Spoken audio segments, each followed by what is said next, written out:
ইব্রাহিম হাজরাকে নিয়ে আবার সফর শুরু। ইতিহাস বড় আল্লাহর কাছে। তখন নবীর বয়স 80 পার হয়ে যাচ্ছে। তখন দোয়া করছেন একটা নেককার সন্তানের জন্য, রব্বি হাবলি মিনাস সালিহিন। ও দয়ার মালিক, তুমি আমাকে একটা নেককার সন্তান দান করো। প্রত্যেকটা মা বাবার সন্তানের উপরে দায়িত্ব। সন্তান আল্লাহর কাছে চাইতে হবে, এটা বাবার দায়িত্ব, আল্লাহ নেককার সন্তান দাও। মাকেও দায়িত্ব, আল্লাহর কাছে দোয়া করতে হবে, আল্লাহ নেককার সন্তান দান করো। এজন্য নামাজের পরে পরে বারবার এই দোয়াটা পড়বেন, রব্বি হাবলি মিন লাদুনকা যুররিয়াতান তাইয়্যিবাতান ইন্নাকা সামিউদ দুআ। আল্লাহ দোয়া কবুল কইরা সুসংবাদ দিয়ে দিলেন, ফাবাশশারনাহু বিগুলামিন হালিম। সুন্দর এক আদর্শওয়ালা সন্তান আমি তোমাকে দিচ্ছি। হাজারার গর্ভে সন্তান চলে আসছে, প্রথম সন্তান। আল্লাহর পক্ষ থেকে নাম রাখলেন ইসমাইল। 80 বছরের পরে যেই সন্তান বাবায় পাইছেন, ওই সন্তানের উপরে কত মায়া, কত মোহাব্বত। কিন্তু আমার মাওলার পরীক্ষা আরো কঠিন, এত কঠিন পরীক্ষা। ইব্রাহিমের উপরে আল্লাহ চাপায় দিলেন, ও ইব্রাহিম, সন্তানের মায়া যেন আমার আল্লাহর মোহাব্বতের মাঝখানে যেন পর্দা ফেলতে না পারে। কিন্তু পর্দা ফেলতেছে। আল্লাহ তো গাইবের মালিক, সব জানলেন। জানিয়েই আল্লাহ আবার পরীক্ষা দিলেন, ইব্রাহিম, তোমার এই কলিজার সন্তান সহ, মা সহ জঙ্গলে নির্বাসনে দাও। আল্লাহর হুকুম চলে আসলো। এবার বিবি সারাকে রাখিয়া ইসমাইলকে নিয়া, শিশু ইসমাইল মা হাজেরা নিয়ে চললেন মক্কার জমিনে। ইন্না আউওয়ালা বাইতি উযিআ লিন-নাসি লাল্লাযী বিবাক্কাতা মুবারাকান ওয়া হুদা মুবারাকান ওয়া হুদাল লিল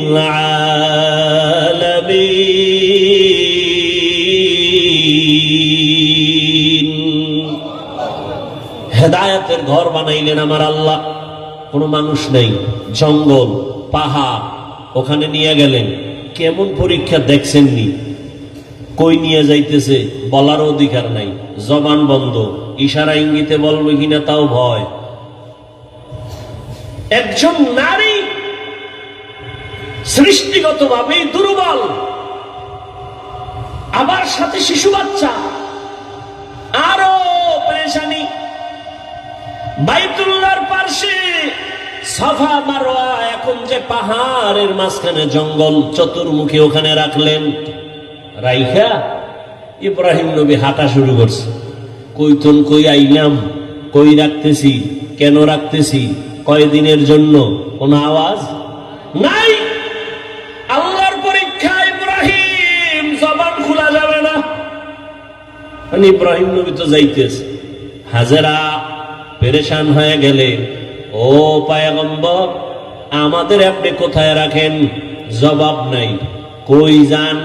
জবাব নাই। কয়দিনের জন্য? আওয়াজ নাই।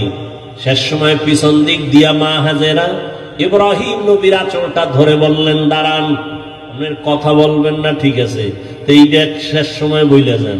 আমি যেখানে রাখলেন, এটা কি আপনার মন মতো নাকি রবের ইশারা? নবী এখনো জবান খুলে না, তবে ইশারায় বললেন রবের ইশারা। মাথা নাড়াইয়া বললেন, এটা রবের হুকুম। লা তাআতা লিমাখলুকিন ফি মাসিয়াতিল খালিক। খুতবায়ে হাদিস পড়েছিলাম, নবী বলেন, কোন মাখলুকের মন সন্তুষ্ট করার জন্য মালিকের সাথে কোনো বিরোধিতা করা যাবে না। অথবা আমার আল্লাহকে বেজার করে কোন মাখলুকের খুশি করা যাবে না, হারাম। আল্লাহকে বেজার করে মা বাবারে খুশি করা হারাম। আল্লাহকে বেজার করে পীরকে খুশি করা হারাম। আল্লাহকে বেজার করে ওস্তাদকে খুশি করা হারাম। আল্লাহকে বেজার করে কোনো ব্যক্তিকে খুশি করা হারাম। দুনিয়ার সব বেজার হয়ে যাক, কোনো দুঃখ নাই, আমার আল্লাহকে বেজার করা যাবে না। ইশারায় বললেন হ্যাঁ, রবের হুকুমে রেখে গেল। রেখে তো গেলেন। ইব্রাহিম নবী তো জবান বন্ধ, কোনো আওয়াজ নাই। ইশারায় বুঝাইলেন রবের হুকুম। এই আওয়াজটা পাইয়া মহিলাদের দিল তো স্বাভাবিক একটু নরম। মা হাজেরা কান্না শুরু করলেন আর বললেন, ও দয়ার স্বামী, এখানে আপনি আমার রবের হুকুমে রেখে যাইতেছেন। আমার বাচ্চা শিশু ইসমাইল ছাড়া কেউ নাই, মানুষ নাই, জঙ্গল পাহাড় অন্ধকার, একটু পানি আছে, এই পানি যদি না থাকে কোথায় যাব? বাচ্চারে যদি দুধ পান করাইতে না পারি, নির্জন জায়গা, কোথায় যাব? আপনার কাছে কোনো দাবি নাই, মালিকের কাছে একটু দোয়া করবেন আমাদের জন্য। ইব্রাহিম নবীর জবান তো বন্ধ। হাজেরা বলতেছে, নবী কানে শুনতেছে, জবাব না দিয়া হাঁটতেছে। হাইটা হাইটা পাহাড় বাইয়া নিচে নামলেন। নিচে নাইমা ইব্রাহিম নবী মালিকের দরবারে হাত উঁচু করে দোয়া করলেন, রব্বানা ইন্নী আসকানতু মিন যুররিয়্যাতি বিওয়াদিন গায়রি যি যারইন ইনদা বাইতিকাল মুহাররম রব্বানা লিয়ুকিমুস সালাতা ফাজআল আফইদাতান নাসি তাহবি ইলাইহিম ওয়ারযুকহুম। আল্লাহর নবী দোয়া করলেন আল্লাহর দরবারে, আল্লাহ তোমার হুকুম, এতদিন যত পরীক্ষা করেছো, ধৈর্য ধরে ধরে পাস করার চেষ্টা করেছি, আমার জীবনের শেষ সময় একটা সন্তান দিয়েছো, মোর বড় মায়ার সন্তান। এই বয়সের সন্তানটাকেও পরীক্ষার মাঝে ফালাইছো, কোনো দাবি নাই, একটা দাবি, আল্লাহ তুমি ধৈর্য দাও, পাশ করার তৌফিক দাও। আর আমার শিশু সন্তান, কত কলিজার মায়ার আমার সন্তান রেখে আসছি, তোমার কাছে আমার দোয়া করলাম, কয়েকটা দোয়া। এক নাম্বার, ও আল্লাহ মেহেরবানি করে এখানে তুমি অন্য মানুষের বাসস্থানের ব্যবস্থা করে দাও, যেই জঙ্গলটাকে তুমি সাফ করে দাও, খানার আয়োজন করে দাও, ওরা নামাজ পড়বে এবং শুকর আদায় করবে, তোমার রিজিকের ব্যবস্থা করে দাও, মানুষের ব্যবস্থা করে দাও, পানির ব্যবস্থা করে দাও। আল্লাহর নবীর দোয়া আসমানে কবুল হয়ে গেল। নবী ইব্রাহিম চলে গেলেন। মা হাজেরা, ইসমাইল, শিশু বাচ্চা, আর কেউ নাই। এক সময় পানি যা ছিল সব শেষ, এখন পানিও নাই। আম্মাজান বাচ্চা ইসমাইলকে দুগ্ধ পান করাচ্ছেন। এক পর্যায়ে দুধও শেষ হয়ে গেল। বাচ্চাকে আর কি দিবে? খাবার, কোনো খাবার নাই, অচেনা জায়গা, চতুর্পার্শ্বে জঙ্গল, কোনো আওয়াজ নাই, মানুষ নাই, এমন এক হালাত। হাজেরা পাগলনির মতো হয়ে গেলেন। বাচ্চাটা কান্না করে ক্ষুধা। একদিন চলে গেল, 2 দিন চলে গেল, 3 দিন চলে গেল, মা সহ্য করতে পারে না। একটা বাচ্চার কলিজা ভরা মায়ের অন্তরে কত কষ্ট। একটা মা বাচ্চার জন্য কতটাই যে বেকারার হয়ে থাকে। এই বাচ্চার এত কষ্ট, মা বুকে ধারণ করে করে বাচ্চাকে বড় বানায়। ও সন্তানেরা, মায়ের কষ্ট যদি ভাবত, জমিনে কোন সন্তান মা বাবার সাথে বেয়াদবি করতে পারত না। মা এত কষ্ট করে করে আমাকে মানুষ বানাইছে। ও আমার যুবক বাবারা, তুমি যত বড় টাকার মালিক হইয়া বাহাদুরি করো না কেন, তুমি জানো না তোমার মায়ের চোখের পানি ছাড়া তুমি হতে পারো নাই। মায়ের চোখের পানি আর দোয়া ছাড়া টাকার মালিক হতে পারো নাই। মা বাবার চোখের পানি দোয়া ছাড়া কোনো সন্তান সম্মানের চেয়ারে বসতে পারে না। মা বাবার চোখের পানি দোয়া ছাড়া পরীক্ষায় ভালো নাম্বার পাইতে পারে না। ও সন্তানেরা, ওই মা বাবার চোখের পানি আর দোয়া তোমার জীবনের সফলতার চাবি। বেয়াদবি করবা না, ওই মায়ের ঋণ জীবন দিয়েও আদায় করা সম্ভব হবে না। ইসমাইল শিশু বাচ্চা ক্ষুধার তৃষ্ণায় কান্না করে, ক্ষুধা, পেটে ক্ষুধা প্রচন্ড রূপ ধারণ করলো। মা হাজেরা কোথায় যাবে? পানিও নাই, খানাও নাই। হঠাৎ করে তাকায় দেখে মারোয়া পাহাড়ে একটু পানি পানি মনে হয়, কিন্তু দৌড় দিছে আম্মাজান। হালকা ভাবে দৌড়াইয়া গিয়ে দেখে পানি না, সূর্যের আলো বালুর মধ্যে লাগছে, তো পানির মতো একটা ঝলমল করতেছে, কিন্তু পানি নাই। ওখানে যাইয়া আবার মারোয়া পাহাড়ে তাকায়, সফায় তাকায়, দেখে ওখানে আর একটু পানি পানি মনে হয়, আবার দৌড় দিছে। দিলের মধ্যে তামান্না, আমি না খাইয়া মরে যাই, আমার বাচ্চা যেন কষ্ট না পায়। আমার কলিজার সন্তান আমার গর্ভে থেকে ঘুমাইতে দেয় নাই। একটা বাচ্চা গর্ভে নিয়ে মা খানা খাইতে পারছে, বাচ্চা পেটের মধ্যে আঘাত করেছে, মায়ের পেটে এমন বেদনা শুরু হয়েছে, মা খানার প্লেটটা সরাইয়া বিছানায় শুয়ে কান্না শুরু করেছে। রহমতের নবী বলেন, ও নারীরা, এত মর্যাদা তোমাদেরকে দেওয়া হয়েছে, আর কিয়ামত পর্যন্ত কেউ মর্যাদা বাড়াতে পারবে না। ওই যে বাচ্চা গর্ভে নিয়ে কষ্ট করে করে না খাইয়া দিন কাটাইলা, এক একটা দিন আমার আল্লাহ নারীর আমল নামায় রোজার সওয়াব দান করবেন। মা বাচ্চা গর্ভে নিয়ে রাতে ঘুমের বিছানায় গেছে, হঠাৎ করে বাচ্চা আঘাত করেছে, মা ঘুমাইতে পারে নাই, সারা রাত কান্না করে কাটাইছে।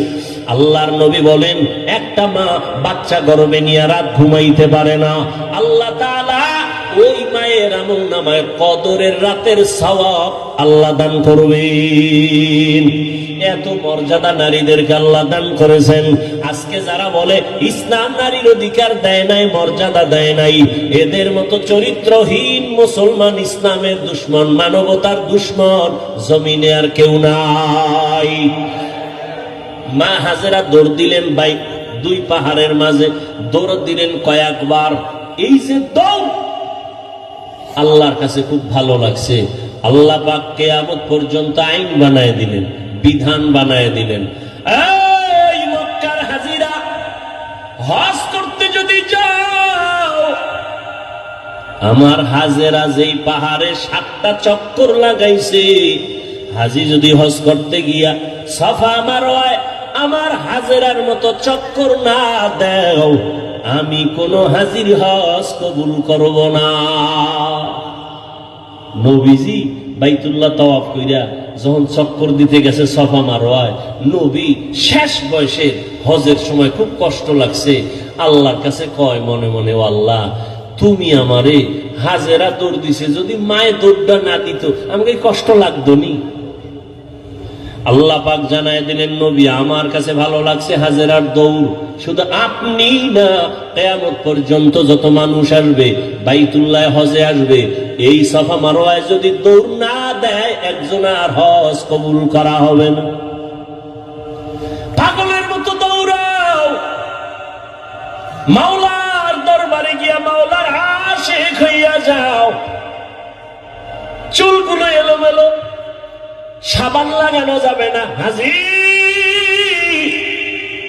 নখ বড় হয়ে গেছে, নখ কাটা যাবে না, ময়লা পরিষ্কার করা যাবে না, আতর লাগানো যাবে না, পাগল হয়ে যাবে।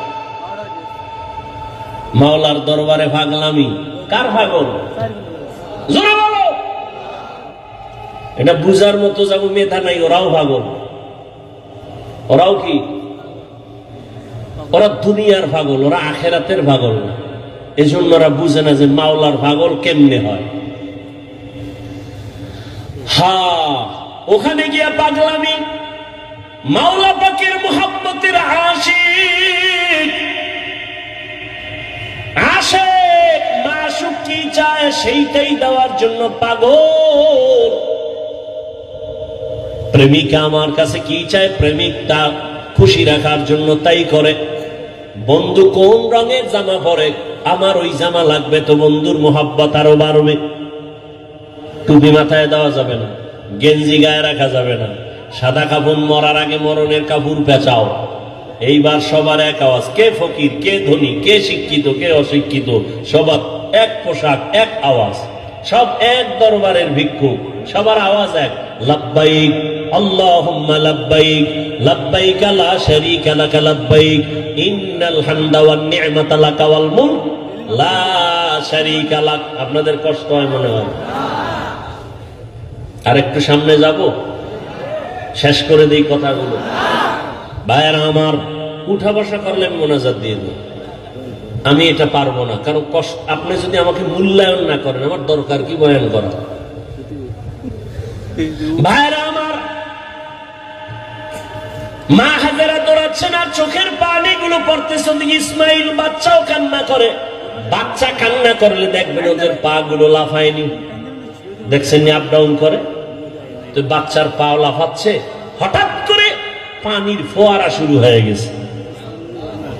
মা হাজেরা পানি দেখে একটা দৌড়াইয়া গিয়া পানিটারে আটকানোর জন্য, পারে না মহিলা মানুষ, খুব খুশি, তার এবারানি ভাষায় একটা আওয়াজ দিলেন। দেখছেন নি মাওলার কুদরত, কি দিলেন? পানিকে বললেন জাম জাম, থাম থাম। আল্লাহর কাছে এই শব্দটাও কবুল হয়ে গেছে। কিয়ামত পর্যন্ত এই পানিকে কি পানি বলে? শব্দটা কার? এই মাত্র বলছি, শেষ। মা হাজেরার জবানের আওয়াজ জাম জাম, থাম থাম। পৃথিবীর বিশুদ্ধ পানি। সাহাবাদের মধ্য থেকে কেউ নবীকে জিজ্ঞাসা করলেন, ইয়া রাসূলুল্লাহ, এই জমজম কূপের পানির তলা কই? Crore crore crore million trillion trillion পানি হাজী সাহেবরা নিয়ে যায়, কমে না বাড়ে না, সমান। নবী কয় এই জমজম পানির কূপের তলা হলো হাউজে কাউসারের সাথে। কোথার সাথে? মুফাসসিরিনে কেরাম লিখেছেন কাউসারের পানির থেকেও জমজমের মূল্য বেশি। রাসূলকে যখন মেরাজে নেওয়া হয়, নবীজি বলেন জিবরাইল আমিন আমাকে ধইরা জমজম কূপের পানি দিয়ে ওযু বানাইলেন। ওযু বললাম, এর আগে আমাকে শোয়াইয়া, চিৎভাবে শোয়াইয়া আমার বুকটাকে চিরলেন, ভেতর থেকে কলব বের করলেন, স্বর্ণের পেয়ালায় রাখলেন, ঝমঝম দিয়া ধুইলেন, আবার ভেতরে রাখলেন, এরপরে আবার আটকায় দিলেন। রক্ত গেল না, সেলাই লাগলো না, ব্যথা অনুভব করলাম না। এইভাবে আল্লাহ আমাকে কুদরতের অপারেশন করছেন আমার জীবনে 4 বার। 4 বার। রসুলের এই যে কলব বের করে ধুইলেন, কি পানি দিয়া? জমজম পানি, বরকতের পানি। আম্মাজান হাজেরা পানি আটকায় দিলেন, পানি থেমে গেল, নিজে পান করলেন। আজকে কিতাব দেখছি, আজকে নবীজি বলতেছেন, মা যদি জমজম থাম থাম না বলতেন তাহলে পানি পুরা পৃথিবীটা সয়লাব হয়ে যেত। ইমামে আজম আবু হানিফা বলেন, আম্মাজান আমাদের জন্য রহমত, তিনি বলার কারণে আজকে অনেক পবিত্র অবস্থায় পানি আছে। না হয় জেনাকারেরা এই পানি দিয়ে গোসল করে পানি নাপাক করে ফেলত, মদখোরেরা মদ পান করে মাতাল হয়ে পানির মধ্যে ডুব দিত, পানির সম্মান কমে যেত। জমজম এমন একটা পানি, এর 25টা উপকার আছে জমজম পানির। কয়টা? এর মধ্যে একটা হলো সাধারণ পানি পান করলে পিপাসা নিবারণ হয়, পেটের ক্ষুধা নিবারণ হয় না। জমজম পানি এমন এক দামি আল্লাহর কুদরতের পানি, এই পানি যদি কেউ পান করে ওই পানির দ্বারা পিপাসাও মিটে যায়, পেটের ক্ষুধাও মিটে যায়। দাঁড়াইয়া কোনো জিনিস খাওয়া পান করা নবীর আদর্শের বাইরে। তবে জমজমের পানি তুমি দাঁড়ায় পান করো, এটা তোমার কোন সুন্নত আদায় হবে। দ্বিতীয় তৃতীয় হলো জমজমের পানি, এটা তোমার রোগের ঔষধ। কত পার্সেন্ট সেবা করবে? তোমার ঔষধের ক্রিয়া করবে কয় তোমার আকীদা, বিশ্বাসের মজবুতি যত পার্সেন্ট তত পার্সেন্ট। কেউ যদি মনে করে আমি ঔষধ খাবো না, জমজম আমার ঔষধ, যতটুকু বিশ্বাস করবে অতটুকু ফলাফল। পানি পান করলেন, ইসমাইল সুস্থ হওয়া শুরু হয়ে গেল, একটা দোয়া কবুল হয়ে গেছে। কার দোয়া? ইব্রাহিম নবীর দোয়া। লোকজন আল্লাহ আইনে দিয়েও এক দোয়া করছেন। ব্যবসায়ীরা যাচ্ছে এলাকা দিয়ে, পানির প্রয়োজন, খুঁজতে খুঁজতে এই জমজমের কাছে হাজির। মালিককে মহিলা, বাচ্চাওয়ালা, আমাকে একটু পানি দিবেননি? মা হাজারা বলে দিব, বেশি দিব, যত লাগে তত নেন, শর্ত এখানে বাড়িঘর করেন, চাষাবাদ করেন, থাকেন। আবাদ শুরু হয়ে গেল। এবার আর এক দোয়া চাইছে ইব্রাহিম নবী, ওয়ারযুকহুম, রিজিকের ব্যবস্থা করেন। আল্লাহ পাক রব্বুল আলামিন জিব্রাইলের মাধ্যমে তায়েফের জমিনে কুদরতে আল্লাহ এক ফলের বাগান এনে দিলেন, যেই বাগানে 12 মাস ফল হবে, ফল হবে 12 মাস। আল্লাহ রিজিকের ব্যবস্থা করে দিলেন, মানুষজন বসবাস শুরু হয়ে গেল। এখন আর ওয়ান আবাদি এলাকা আবাদি হয়ে গেল, মানুষজনের অভাব নাই। কত আনন্দে জীবন যাপন করে ইসমাইল বড় হতে হতে হতে হতে 6 বছর প্লাস হচ্ছে। ইব্রাহিম নবী এর মধ্যে একদিনও আর আসেন নাই। আল্লাহর পরীক্ষা দ্বিতীয়টা এবার আবার শুরু, কোরবানির। ওদিকে ঢুকবো। ইব্রাহিম নবী 6 বছরে আর আসেন নাই। ছেলে কেমন, কি মায়া, আল্লাহর পরীক্ষা কত কঠিন।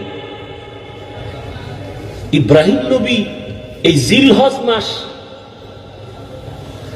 8 তারিখ, 9 তারিখ, 10 তারিখ স্বপ্ন দেখা শুরু করলেন, তোমার কলিজার আপন জবাই করো আমার পথে, আমার নামে। ভাবলেন, নাম তো কয় নাই কারে, 100 উট জবাই করলেন। দ্বিতীয় রাতে আবার স্বপ্ন দেখেন, হয় না, তোমার মহব্বতের জিনিস জবাই করো, আবার 100 উট জবাই করলেন।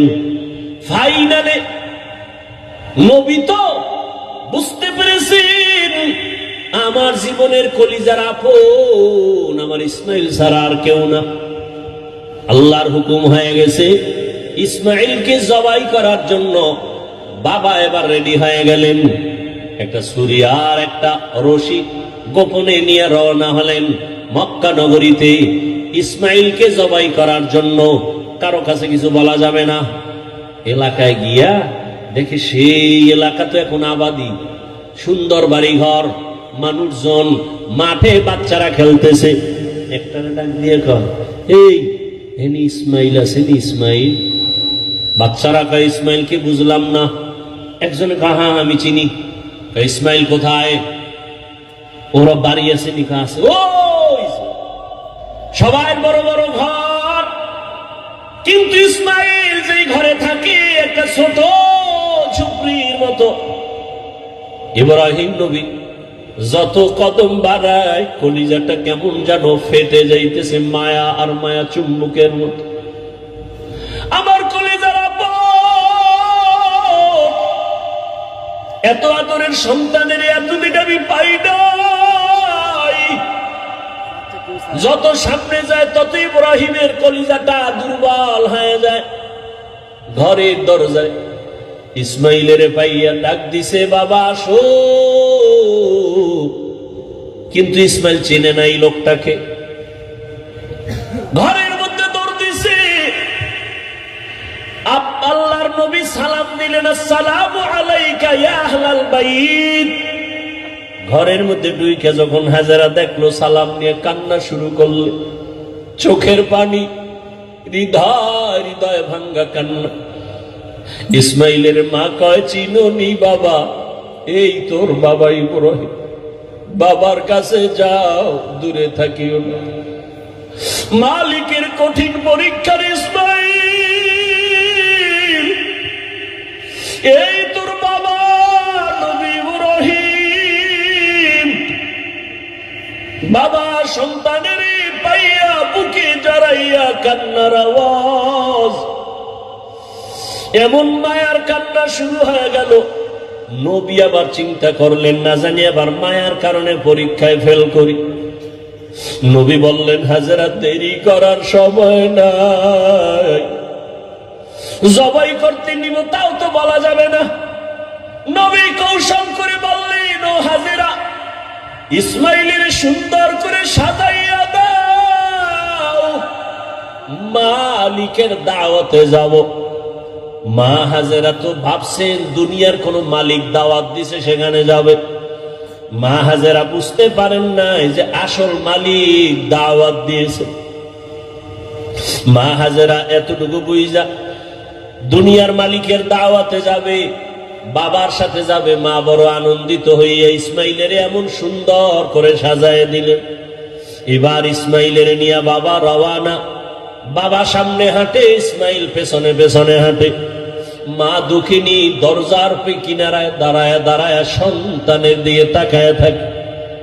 একটা সন্তান যখন আপনাদের এলাকার মানুষ বাঁশখালী থেকে চট্টগ্রাম যায় বা বিদেশ যায়, মা ঘর থেকে যখন সন্তানের বের করে দেয়, মা চোখের পানিগুলো আঁচল দিয়ে মুছে সন্তানের পেছনে পেছনে মাও কিছু দূর আগায় যায়। মা সহ্য করতে পারে না, সন্তান আমার কই, ওরেও আমার কাছে থাইকা যখন মা বলিয়া ডাক দেয় কলিজাটা ঠান্ডা হয়ে যায়। একটা সন্তানের মা ডাকে এত মজা, দুনিয়ার বাদশাও যদি বানায় দেয় এত মজা পাওয়া যায় না। সন্তান যখন আম্মু বলে ডাক দেয় মায়ের কলিজাটা ঠান্ডা হয়ে যায়। মা হাজেরা ইসমাইলের বিদায় দিয়া তাকায় তাকায় কান্না করে। ইব্রাহিম নবী পিছনে তাকায় না, তাকাইলে মায়ার কারণে পরীক্ষায় পাশ করা যাবে না। ইসমাইলও আনন্দে আনন্দে যখন বের হয়ে যাচ্ছে, শয়তানের মাথা গরম হয়ে গেল। এই পরীক্ষায় যদি ইব্রাহিম পাশ করে দুনিয়াওয়ালারা বহু বিধর্মী মুসলমান হবে। কেমনে পরীক্ষায় ফেল করানো যায়? হাজেরাকে একটু ধোকা দেই। হাজেরারে গিয়া ধোকা দিয়ে কয়, হাজেরা ইসমাইলের কোথায় ছাড়লা? কয় মালিকের দাওয়াতে গেছে। বলে কোন মালিক? বলে দুনিয়ার কোন বাদশা। কয় না না, আমি জানি আল্লাহ দাওয়াত দিছে। কেন? হাজেরাকে বলে জবাই করার জন্য। হাজেরা ডাক দিয়ে কয়, রে শয়তান, তুই আমাকে ধোকা দিস না। একটা বাবা হইয়া কোনোদিন সন্তানের জবাই করতে পারে না। যখন এই কথা বলছে, শয়তান ডাক দিয়ে কয়, আল্লাহ হুকুম করছে জবাই করার জন্য। হাজেরা চোখের পানি সারিয়া কয়, রে শয়তান, যদি আমার মাওলা হুকুম করে একজন ইসমাইল না, আল্লাহ যদি আমারে আরো ইসমাইল দেয়, আমি সব আল্লাহর রাস্তায় ছেড়ে দিতে রাজি। শয়তান দেখলো এখানে হাজেরাকে ধোকা দিয়ে আটকানো যায় না, দৌড়াইয়া গেছে শিশু ইসমাইলের একটু ধোকা দেওয়ার জন্য। ইসমাইলের গিয়া যখন ধোকা দিতে গিয়া কয়, ইসমাইল কই যাও? বাবার কাছে ছুরি আছে, তোমারে জবাই করবে। ইসমাইল তো বুঝ কম, ডাক দিয়া কয়, আব্বা যান, আপনি কি আমাকে জবাই করতে নিয়ে যাইতেছেন? এবার ইব্রাহিম কয়, শয়তান পাথর মারো। এই তিন জায়গায় ধোকা দিছে। ইব্রাহিম আর ইসমাইল মিলিয়া তিন জায়গায় পাথর মারলেন। আল্লাহ তাআলা আইন করে দিলেন, আমার ইসমাইলের কথা কাজটা আমার কাছে ভালো লাগছে। ইব্রাহিমের এই কাজ কিয়ামত পর্যন্ত স্মৃতি হয়ে থাকবে মুসলমানের কাছে। আজকে যেই তিন জায়গায় ইসমাইল আর ইব্রাহিম পাথর মেরেছেন, ওই তিন জায়গায় পিলার করা আছে। ও হাজিরা, তোমরা হজ করতে গিয়া ওই তিন জায়গায় যদি পাথর না মারো, তোমাদের একজনের হজও কবুল হবে না। এবার নিতে নিতে ইসমাইলকে নিয়ে মিনা বাজারে হাজিরা এখন যেখানে কোরবানি দেয়, ইসমাইলের যেই জায়গায় কোরবানি দিছেন ওই জায়গায় ইব্রাহিম নবী ইসমাইলের নিয়া এবার চিন্তা করলেন, আল্লাহ আমারে কেমন সন্তান দিলেন, একটু পরীক্ষা করে দেখি। এবার সন্তানকে বাবা বলতেছেন, ফালাম্মা বালাগা মাআহু সায়া ক্বালা ইয়া বুনাইয়া ইন্নী আরা ফিল মানামি আন্নী আযবাহুকা ফানজুর মাযা তারা। ও বাবা, আমি স্বপ্নে দেখলাম তোমাকে জবাই করতেছি, বলো বাবা তোমার কি মতামত বলো। ইব্রাহিম নবী কথাটা বলা মাত্রই সাথে সাথে সেকেন্ডের মধ্যে সন্তান ইসমাইল জবাব দিয়ে দিলেন, ইয়া আবা তিফআল মা তুমার সাতাজিদুনি ইনশাআল্লাহু মিনাস সাবিরিন। আব্বা জান, দ্রুত আমাকে আল্লাহর হুকুম মতো জবাই করেন, ইনশাআল্লাহ আমাকে আপনি ধৈর্য ধারণকারীদের মধ্যেই পাবেন। আব্বা জান আমাকে দ্রুত জবাই করেন, দেরি করলে আবার বুঝি আল্লাহ হুকুমটা ফিরিয়ে নিবে, কপাল পুড়ে যাবে। একটা সন্তান বাবার সামনে কতটা বিনয়ী হইয়া বাবার ইজ্জত রক্ষার জন্য আল্লাহর মোহাব্বতের বন্ধনে নিজেকে পেশ করে দিলেন। তবে ইতিহাসবিদরা লেখেন, ইসমাইল একটু কান্না করে বলছেন, বাবা যান আপনি যদি এই কথাটা আমাকে একটু বাড়ি বসিয়া বলতেন, আমি আমার দক্ষিণী মায়ের থেকে একটু চির বিদায় নিয়ে আসতাম। কারণ 6টা বছর আমার মা আমার এত কষ্ট করে লালন পালন করে বড় বানাইছে। এই 6টা বছর পানি নাই, খানা নাই, আপনিও এসে দেখেন নাই। আমার মা আমার মুখে জিহ্বা দিয়ে আমার পেটের ক্ষুধা নিবারণ করেছে। আমার মা পাগলনির মতো দৌড়াদৌড়ি করেছে। ও আব্বা জান, বাড়ির মধ্যে বসে যদি বলতেন আমি একটু মায়ের থেকে বিদায় নিয়ে আসতাম, পারি নাই, দুঃখ নাই বাবা।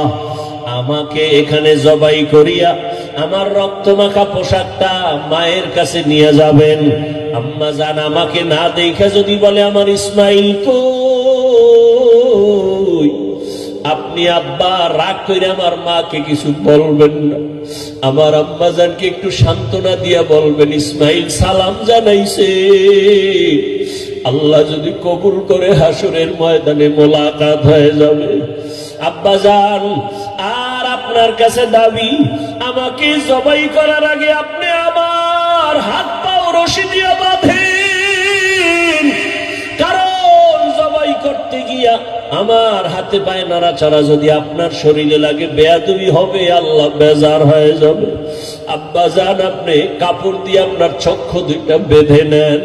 কারণ জবাই করার সময়, ছুরি চালানোর সময় আমার চেহারায় যদি আপনার নজর লাগে, মায়ার কারণে আপনি জবাই করতে পারবেন না, আল্লাহ বেজার হয়ে যাবে।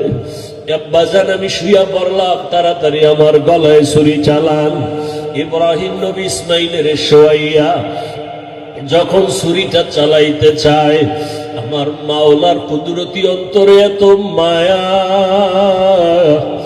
আমার আল্লাহ ডাক দিয়ে কয় রে ছুরি,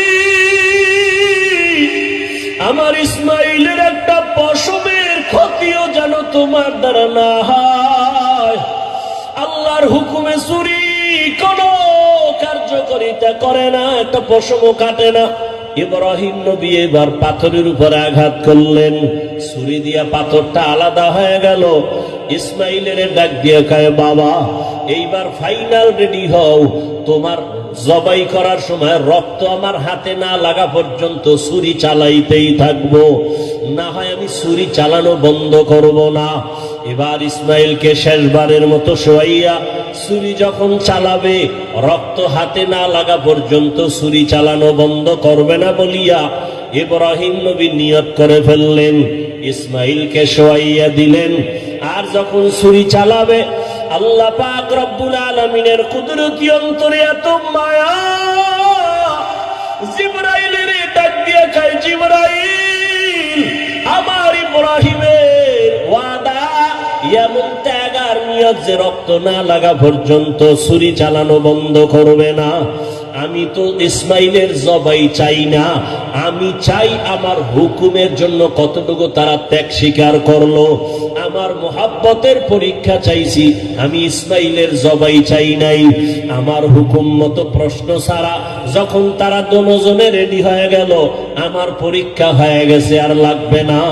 ইসমাইলের জবাই করার আগে, ছুরির নিচে দেওয়ার আগে জান্নাতি একটা দুম্বা নিয়ে যাও। ইসমাইলের সরাইয়া জান্নাতি দুম্বাটা যখন ছুরির নিচে দিয়া দাও, ইব্রাহিম নবী ছুরি চালায়, জিব্রাইল আমিন দুম্বা নিয়ে রওয়ানা। দেখতেছে আমি যাইতে না যাইতেই মনে হয় ছুরির নিচে ইসমাইল জবাই হয়ে যাবে। জিব্রাইল আমিন আসমান থেকে একটা আওয়াজ দিছে, আল্লাহু আকবার, আল্লাহু আকবার। ইব্রাহিম নবী তাকাইছেন, তিনিও ডাক দিছেন আল্লাহু আকবার, আল্লাহু আকবার। এইবার ইসমাইল আওয়াজ দিলেন লা ইলাহা ইল্লাল্লাহ। এইভাবে আওয়াজ দিয়া ইব্রাহিম নবী যখন চক্ষু খুইলা দেখেন রক্ত হাতে লাগছে, ছুরিটাও ছাড়লেন। যখন তাকায়া দেখে খুশি মনে ইসমাইল বুঝি কোরবানি হয়ে গেল, কিন্তু না, দেখে একটা অপরিচিত জন্তু জবাই হয়ে গেল। ইসমাইল পাশে সুন্দরভাবে দাঁড়ানো। বাবা আবার বুঝি ভয় পেয়ে গেলেন, ও ইসমাইল, আল্লাহ বুঝি আমার কোরবানি কবুল করবেন না, আর একবার চেষ্টা করি। সাথে সাথে ওহী নাজিল হয়ে গেল। আল্লাহ কয়, ওয়ানাদাইনাহু আইয়া ইব্রাহিম কদ সাদ্দাকতার রুইয়া ইন্না কাযালিকা নাজজিল মুহসিনিন। ইব্রাহিম, তুমি আমার পরীক্ষায় পাশ করছো। হাজেরা কাঁদতেছে ইসমাইলের জন্য, জলদি করে যাও। বলে আসো মালিকের দাওয়াতে যাই। মালিকের থেকে কি হাদিয়া নিবা? আমার পক্ষ থেকে দুম্বার গোশত হাদিয়া দিয়া দিলাম। ওয়াফাদাইনাহু বিযিবহিন আযীম, আমার পক্ষ থেকে হাদিয়া দিলাম এই জবাই করা দুম্বার গোশত। ইসমাইলের নিয়ে যাও, ইসমাইলের হাজেরার কোলে ফিরায়া দাও, আর মালিকের পক্ষ থেকে দুম্বা হাদিয়া পৌঁছাইয়া দাও। আল্লাহ তাআলা বলেন, ও দুনিয়ার মানুষ, ইব্রাহিমের কোরবানির ত্যাগ তোমার থেকেও চাই। ও মুমিন, এই ত্যাগ স্বীকার করতে গিয়া তোমার থেকে রক্ত চাই না, গোশত চাই না, আমি চাই তোমার অন্তরের ত্যাগ আর মুহাব্বত আর তাকওয়া। লা ইয়ানালাল্লাহু লুহুমুহা ওয়ালা দিমাউহা ওয়ালাকিন ইয়ানালুহুত তাকওয়া মিনকুম। ও আমার যুবক বাবারা, ও পর্দার আড়ালের মা বোনেরা, ও বৃদ্ধ বাবাজি, আমার আল্লাহর পরীক্ষায় পাশ করিয়া জান্নাত পাওয়ার জন্য একজন আর চেষ্টায় হবে না। হাজেরার যেমন চেষ্টা, ইসমাইলের তেমন চেষ্টা, নবী ইব্রাহিমের তেমন চেষ্টা। একটা ঘরের ভেতরে একটা জান্নাতি পরিবেশ তৈরি করতে হলে বাবারও এক মন হতে হবে, স্ত্রীকেও এক মনওয়ালা হতে হবে, সন্তানেরও মতামত এক থাকতে হবে। স্বামী আর স্ত্রীর মন আর মতামত যখন এক হবে, সন্তানের মতামত যখন মা বাবার মতের সাথে মিলিয়ে যাবে, ওই সন্তান, ওই সংসারে শান্তি আসবে। আল্লাহ রহমতের বাড়ি দ্বারা বর্ষণ করতে থাকবেন।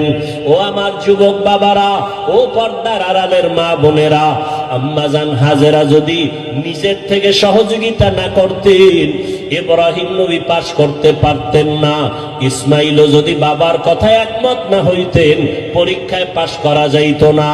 অতএব যারা মা আছেন, আপনার সন্তানটাকে আপনি ডাক্তার বানাবেন, ইঞ্জিনিয়ার বানাবেন, তবে আদর্শবান বানায় যান, বেয়াদব যেন না হয়। সন্তান কখনো যেন আচরণ দিয়া আপনাদের কষ্ট না দেয়, সন্তানের আচরণে যেন শিক্ষক কষ্ট না পায়, সন্তানের আচরণে আলেম ওলামা মুরব্বীরা যেন কষ্ট না পায়। আদর্শবান ডাক্তার হলে সন্তানটার সম্মান আল্লাহ বাড়ায় দিবেন। মা বাবার একমত থাকতে হবে, নিজেদের আদর্শ সুন্দর করতে হবে। ও আমার যুবক বাবারা, আমি এতক্ষণ বয়ান যা করলাম, একবারও কিন্তু বলি না স্কুল কলেজ বাদ দিয়া মাদ্রাসায় যাও, আমার মতো টুপিওয়ালা হও। বরং আমি শেষ বেলায় বলে গেলাম, তুমি ডাক্তার হও, ইঞ্জিনিয়ার হও, প্রফেসর হও, স্কুল কলেজে বড় কোনো বাধা নাই, তবে বেয়াদবি করবা না।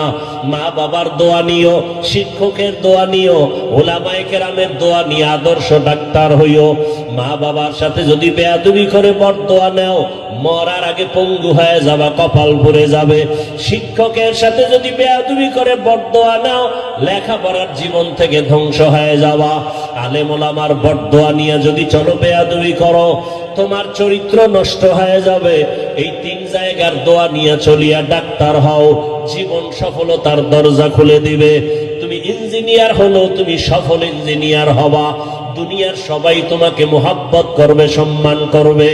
ও আম্মা জানেরা, আপনার মতো কত মা এখনো আছে আদর্শবান, স্বামীর মাল হেফাজত করেন, মোবাইলে সময় নষ্ট করে না, সন্তানগুলোকে আদর্শওয়ালা বানানোর চেষ্টা করে, স্বামীর মাল হেফাজত করে, 5 ওয়াক্ত নামাজ পড়ে, পর্দা করে। আম্মা জানেরা, আপনারা কেন পারবেন না? এখনো সময় আছে, তওবা করে নেন। ও আমার যুবক বাবারা, তোমার মতো কত যুবক স্কুল কলেজে পড়ে, নামাজ ছাড়ে না। মনটাকে প্রশ্ন করো, তুমি কেন পারো না রে বাবা? তোমার কপালে কার বরদোয়া লাগছে? এখনো সময় আছে, তওবা করো। তোমার মতো যুবক RAB, army, police, BDR, OC, DC SP 5 ওয়াক্ত নামাজির অভাব নাই। বলো তুমি কেন পারবা না? এখনো সময় আছে, তওবা করে নাও। মনে মনে আল্লাহকে বলো, আল্লাহ, দুনিয়ার রং তামাশায় পড়িয়া, মনের খাহেশ মিটাইয়া, মনের শখ মিটাইয়া কত গুনাহ করেছি। মনে চাইছে নামাজ পড়বো না, পড়ি নাই। মনে চাইছে দাড়ি কাটবো, কেটে ফেলেছি। মনে চাইছে পার্কে যাব, পার্কে চলে গেছি। ও আল্লাহ, শখে শখে গুনাহ করে ফেলেছি। আর কত শখ করিয়া গুনাহ করব? কোন দিন মরণ হবে জানা নাই। কত যুবক রাস্তায় গাড়ি চালায়, নামাজ বাদ দেয় না। আবার হঠাৎ করে কত যুবক বুকে ব্যথা উঠা মরিয়া যায়। আজকে থেকে তওবা করলাম, আর নামাজ ছাড়বো না, বেপরদায় চলবো না, মা বাবাকে কষ্ট দিব না। ওলামায়ে কেরামের দোয়া পরামর্শ নিয়া, শিক্ষকের দোয়া নিয়া, মা বাবার দোয়া নিয়া, নবীজির আদর্শ মতে চলবো। তওবা করার মতো যদি কারো অন্তর তৈরি হয়, মুনাফিকি যদি না থাকে, খাঁটি তওবার নিয়তে দুটো হাত আল্লাহকে দেখাইয়া দাও। আয় আল্লাহ, হাতগুলো কবুল করে নেন, তওবা কবুল করে নেন, আদর্শওয়ালা মানুষ বানায় দেন, নবীর আদর্শে চলার তৌফিক দান করেন, মা বাবার দোয়া নেওয়ার তৌফিক দান করেন, শিক্ষকের দোয়া নিয়া, উলামায়ে কেরামের দোয়া নিয়া চলার তৌফিক দান করেন। আমিন। আল্লাহ